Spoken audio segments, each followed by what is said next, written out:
His question is based on verse number 48 from chapter Yunus, chapter number 10. A'udhu billahi minash shaitanir rajeem. Bismillahir rahmanir rahim.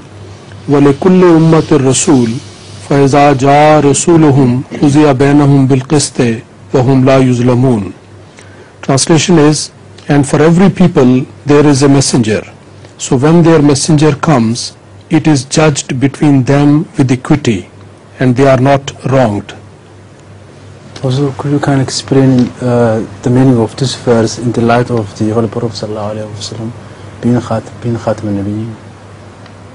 What will? Khatam al-Nabiyyin, in the light of the Holy Prophet sallallahu alaihi wasallam being Khatam al-Nabiyyin. It has no relationship, no bearing on that verse.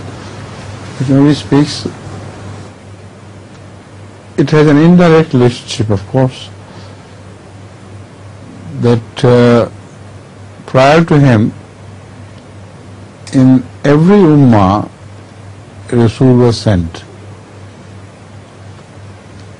And being Khatam al-Nabiyyin in the right sense of the word, he put his seal of approval over all the previous prophets.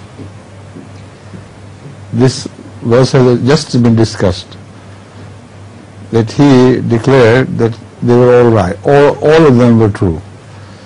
So in this sense, yes, you are right, that this verse has a connection with the verse Khatam al-Nabiyyin, that Khatam means seal. You apply that seal to witness that this person is right, this person is true.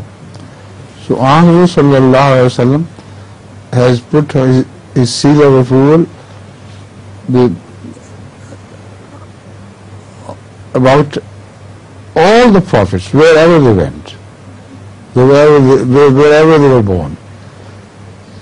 So this is, I think you're right in that way.